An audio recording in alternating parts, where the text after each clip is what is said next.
부천시가 서울 강서구와 인천 부평 계양구가 함께 쓰는 대장동 광역소각장 증설 계획을 갖고 있는데요. 지자체 간 협약이 임박했다는 소식에 반대 주민들이 격분하고 있습니다. 김포 대명항이 정부의 어촌 뉴딜 사업에 선정되면서 올해부터 3년 동안 100억의 예산을 투입받는데요. 어떤 모습이 될지 김포시 농업기술센터 소장과 이야기 나눠봅니다. 경기도의회 더불어민주당이 지방의회법 제정을 위해 전국 12개 광역의회 교섭단체와 손을 맞잡았는데요. 3월 이후 정식 협의회 출범을 예고했습니다.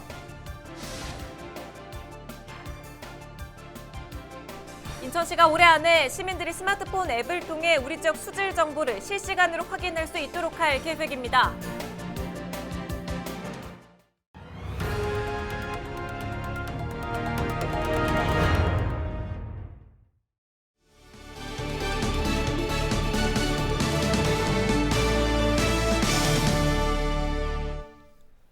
여러분 안녕하십니까? 헬로티비 경인뉴스입니다. 부천에서는 인천과 서울 서부 지역의 폐기물을 함께 처리하는 광역소각장 추진에 대한 협약 계획이 또다시 수면 위로 떠올랐습니다. 현실화된다면 사실상 국내 최대 규모인데 지역사회 반대는 날이 갈수록 거세지는 상황입니다. 이정하 기자가 보도합니다. 새벽 어스름이 채 거치기도 전 부천 오정동과 대장동 일대 주민들이 자원순환센터의 모습을 드러냈습니다. 현재 부천으로 반입되는 폐기물의 종류와 양을 실제로 따져보겠다는 겁니다. 고무줄처럼 늘어났다 줄었다 하니 주민들 입장에서는 과연 쓰레기 양이 제대로 계측되고 있는 건지.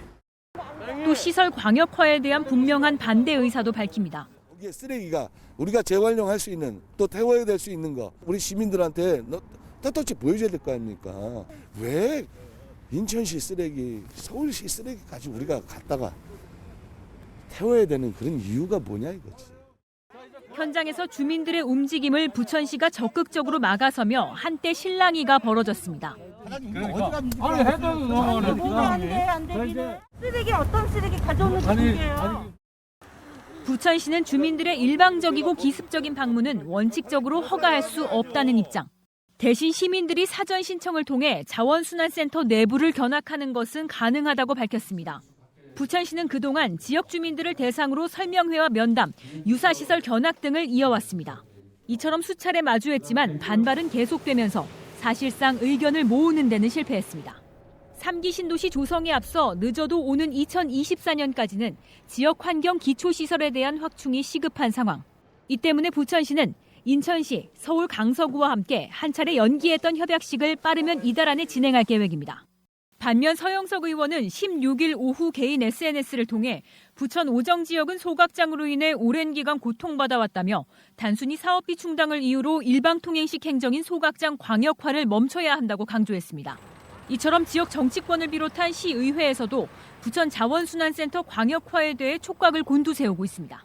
지역만에 국한된 문제가 아니라 부천시 전체의 문제라고 생각해서 주민 동의 없는 사업 강행은 반대입니다. 하루 폐기물을 최대 900톤까지 처리하도록 증축한다는 계획. 노후된 시설을 정비하면서도 재정 부담을 줄일 수 있다는 게 부천의 입장입니다.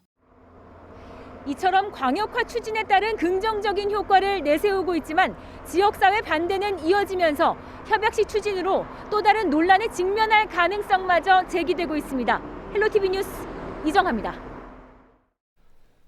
16일 오후 4시 기준으로 부천 집단 감염과 관련한 확진자가 추가로 발생했습니다. 중앙방역대책본부는 16일 부천시 영생교 승리재단을 비롯해 오정동 보습학원과 관련해 19명이 추가로 감염됐다고 밝혔습니다. 방역당국은 추가 확진 사례에 대한 역학조사를 이어가고 있는데요. 이로써 설 연휴 직전 처음 발생했던 부천 영생교와 관련한 집단 감염 확진자는 모두 150명을 넘어섰습니다. 일산대교 통행료 조정을 촉구하는 목소리가 정치권을 타고 빠르게 번지고 있는 가운데 경기도가 일산대교 측과 협상에 들어가기로 했습니다. 이재명 경기도지사는 15일 일산대교 측과의 간담회 자리에서 일산대교가 한강 다리 중 유일하게 통행료를 낸다는 것은 불편하고 불공정한 것이라며 대안을 강구하겠다는 입장을 밝혔습니다. 지역구 국회의원들 역시 이 자리에 참석해 김포, 고양, 파주 주민들을 위한 합리적인 방안을 고려해달라고 경기도와 일산대교 측에 촉구했습니다. 이에 대해 일산대교의 대주주인 국민연금관리공단은 수익성 증대 원칙이 훼손되지 않는 범위 내에서 방안이 제시된다면 경기도와 협력할 예정이라고 답했습니다.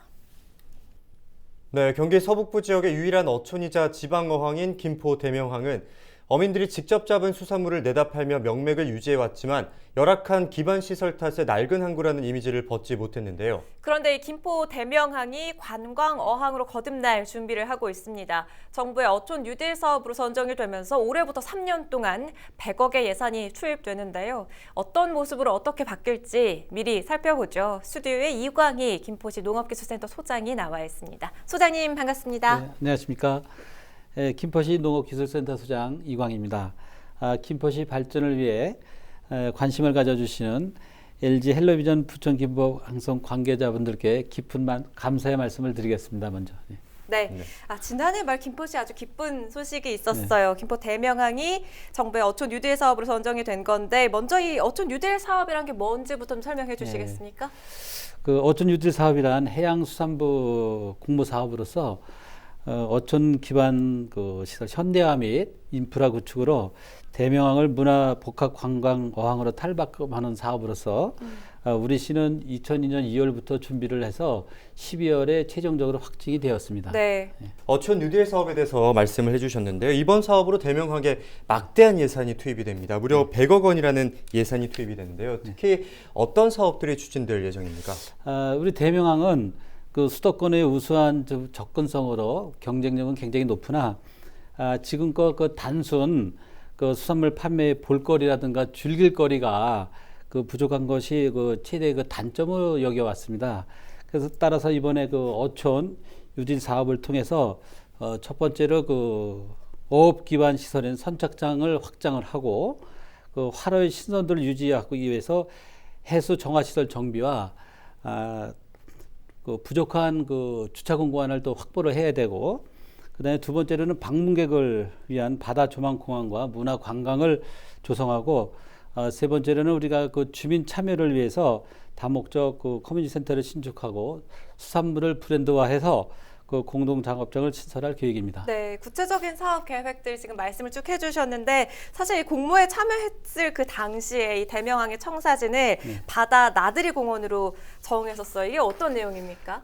바다 나들이는 들고 나는 어기와 그 우리가 그 잠시 집을 떠나 가까운 곳을 다녀온다는 그런 뜻에서 이제 그 나들이라는 것을 가져왔습니다.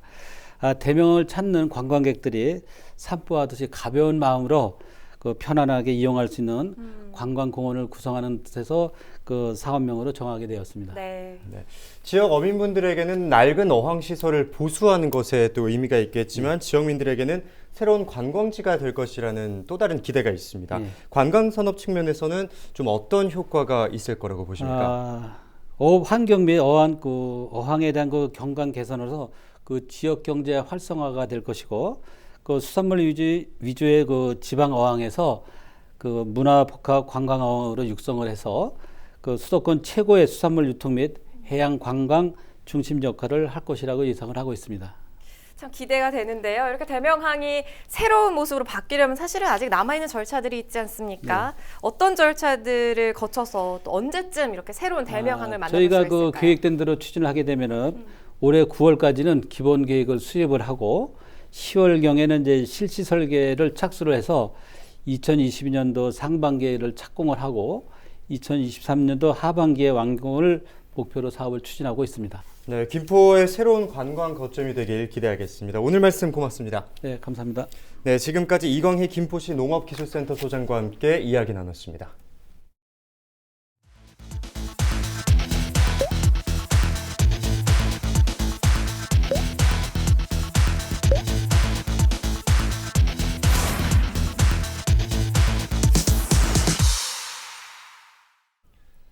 김포 고촌읍 전오리에 민간 임대주택을 조성하는 이른바 전오지구 조성 사업이 속도를 내고 있습니다.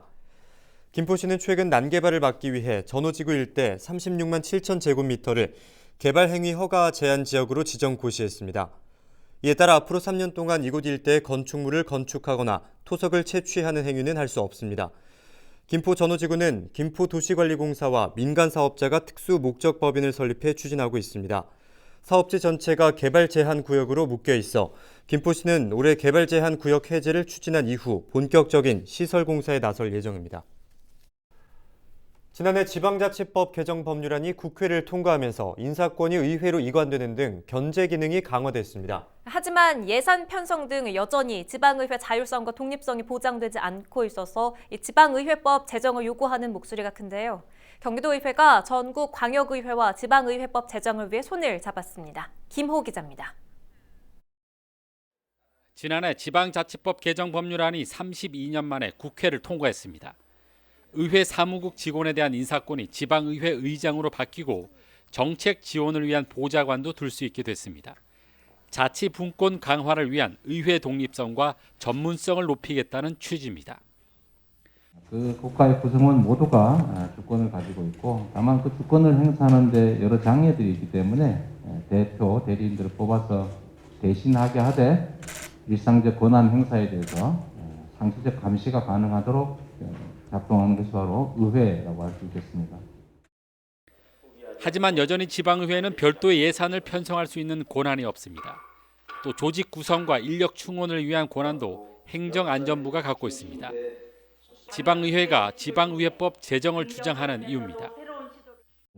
정책 전문 지원 인력이라든가 인사권 독립에 있어서 의회의 자율성과 조직권이 거의 잘 이루어지지 않아서 우리가 앞으로도 계속 추진하고 해야 될 일이 아닐까 하는 생각이 듭니다.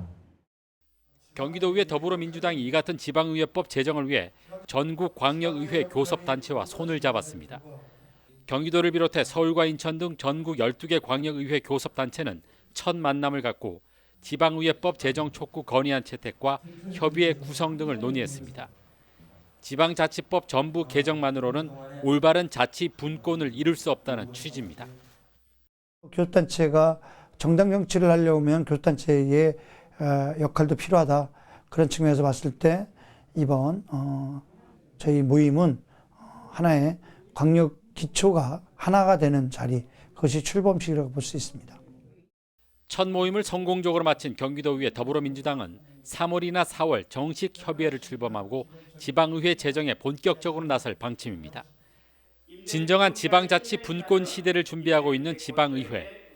마침표가 될 지방의회법 제정에 박차를 가하고 있습니다. 헬로티비 뉴스 김호입니다.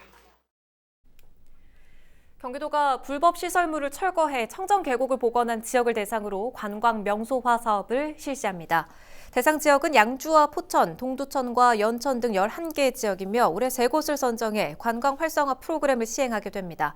선정된 시군에는 예산 지원은 물론 관광 마케팅 전문가의 지원을 받게 되며 경기도가 추진하는 각종 관광 홍보의 우선작으로 채택됩니다. 김포시가 올해 김포시민 원탁회의를 추진하기에 앞서 시민들에게 토론 의제를 받고 있습니다. 김포시는 4월 30일까지 시 홈페이지를 통해 시 주요 현안에 대한 토론 의제를 받습니다. 제안된 의제는 시민 원탁회의 추진위원회 심의를 거쳐 올해 김포시민 원탁회의 토론 의제로 최종 선정됩니다. 부천시가 올해부터 혁신 담당관 제도를 본격적으로 운영합니다. 부천시는 16일 불합리한 규제와 업무를 개선해 행정 효율을 높이기 위한 혁신 담당관 제도를 시행한다고 밝혔습니다. 실국별 10명 내외로 혁신 담당관 TF팀을 구성해 한 달에 한 차례 이상 우수 사례를 발굴하고 자체 토론회 등을 이어간다는 계획입니다. 혁신 담당관 운영 제도는 공직자들이 효율적인 협의를 통해 행정적으로 발전해 나갈 수 있도록 지원하는 제도입니다. 김포시가 무료 쓰레기 봉투 지급에 속도를 내고 있습니다. 김포시는 코로나19 지원책으로 모든 가정에 50리터 쓰레기 봉투 20장 또는 20리터 쓰레기 봉투 50장을 지급하고 있습니다. 이에 따라 지난 10일까지 공동주택 관리사무소를 통해 80%가 넘는 가정에 1차 지급을 끝냈습니다.